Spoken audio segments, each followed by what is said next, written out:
So I had this dream, and there was these two girls that were coming in, and I think they were taking care of me. Um, and then a few other people had came in. Well, it wasn't a few, it was like a whole bunch of other people that came into the home. Well, they came into the home, and they were talking about, um, guess, I guess it was someone's birthday, because they came in with a whole bunch of balloons and cake. Um, but the little boy that they had the cake for wound up not wanting it. Like, he broke down crying. He tasted a little piece, and then they all left. So the cake was sitting. They set the cake on the table, on the dresser in my room or something like that. And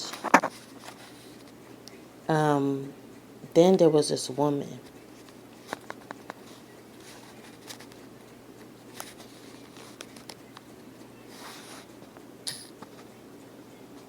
This woman came in, and um, she came in, and I guess she came in and said something, and then she went to the door, and she was waiting. I guess she was waiting for somebody to open the door. Oh, and she knocked on the door. And I was like, why would she knock on the door knowing that she has to open it to leave? Like, she knocked from inside my apartment as if somebody was on the outside that would open the door for her. And then she wanted to open the door and leave him. So then I was telling the two girls, I'm like, so I think they were my caregivers. And I was like, y'all want to go to the park? Or y'all want to walk and go out to the park or something? And it was like, one girl was like, well, we can't go to the park, but we can go to the mailbox with you. And I'm like, you can go to the mailbox with me, and you can go to the park, because the park is right across the street from the mailbox. And she was like, we can't go that far. I was like, you can, or you don't want to. So then we wound up getting into this little feud, and I was telling her, I'm like, well, I know how it is being a caregiver. Like, it's not new to me.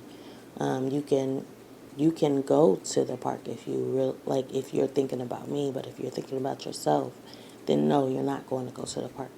But most likely you're thinking about yourself, and you're being selfish, you're not thinking about the patient. You're thinking about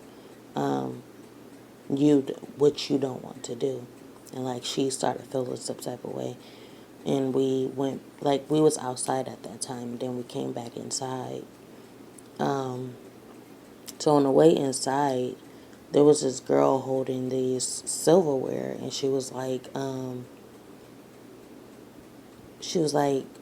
she called my name, and then she was like, she asked me something in regards to the situation that was going on between her and somebody else, as if like they was trying to prove her, she was trying to prove them wrong about something.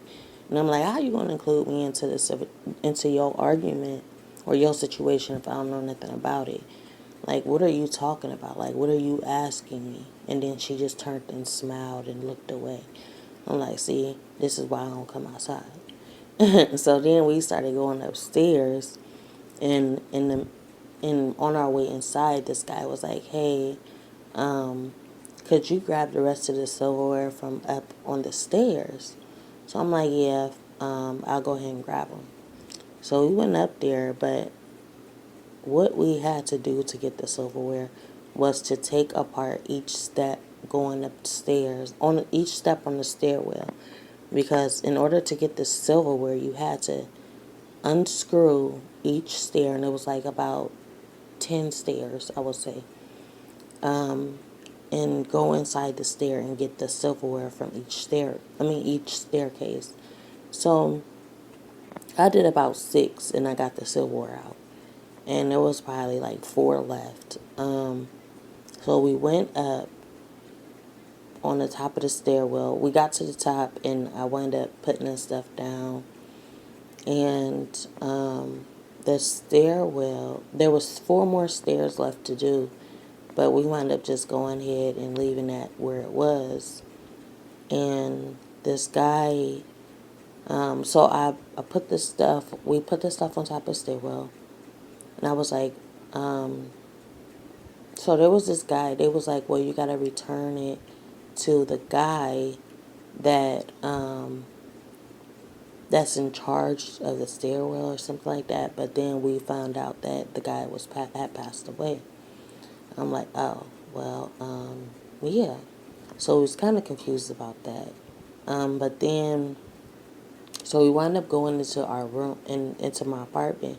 I'm like, hold on, I gotta grab I was like, oh yeah, well, it was clothes and stuff as well. And I'm like, oh yeah, those don't belong to me. I forgot. So I left that stuff where it was.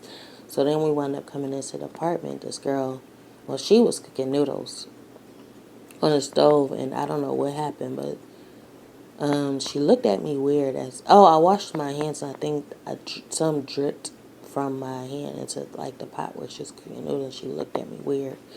And then there was this bowl of noodles, of old Roman noodles, and I handed it to her. I was like, there you go, they're your noodles. And then she looked at me. And we both started laughing because I was I was playing and being goofy, but yeah, then and then I was like, we came and I'm like, I'm about to taste this cake and see how this cake tastes. So we was about to eat the cake, but then I went to go grab a plate, and I found a plate of another cake. It was 2 pieces of cake, and this was called crystal cake. And I guess my mom had made crystal cake for my daughter's birthday. And this was currently, so it was actually today, like I don't know, is it the 4th or something? It's the 5th. So it was actually like this day, February 5th, and it was like the cake was on my daughter's birthday, and my daughter's birthday was August 31st of last year. So I was like, they was like, well, try it. I'm looking at it, I'm like, there wasn't no mold or anything on it, and I don't know, it was weird, but I did try it, and I was like, it tastes like a honey bun, or an apple pie, that's what it tastes like. I said it tastes like apple pie. So they all started tasting it, and one girl dipped her finger in the cake, and it was 2 other things. It was 2 other items. I don't know where these items came from, and we all just like laughed and this and that. So yeah, I think that was all of my dream. There was a part where we was in the room, and I was trying to get dressed, but I couldn't find nothing to wear. And in the midst of me getting dressed, they putting on my night clothes and putting on my clothes, and I'm just like, there was one point where I had on this big shirt, and I had like cut off leg, I had cut off leg pants in my shirt, and I'm like, you got my freaking pants on, so I wound up taking them off. I don't know why I had those on. It was like, it was as tight as leggings, but it was the leg pants, the bottom leg pants, and they were cut off of from the night pants. So yeah, we want to get in ourselves. I want to get my clothes and stuff like that. But yeah, that was my dream. It was pretty weird. It was funny at the same time. But it was a lot of odd stuff that was going on, such as the stairwell full of silverware, and the girl that had silverware that was kind of trying to talk to me about a situation that I knew nothing about, and then wound up smirking after the fact that I couldn't answer her or she kind of confused me, you know, taking my head in that moment because, you know. So, yeah, those was the only two weird things that happened. But, yeah, that was my dream. Like, comment, subscribe, and notify, share at your own free will to make sure you care. Bye.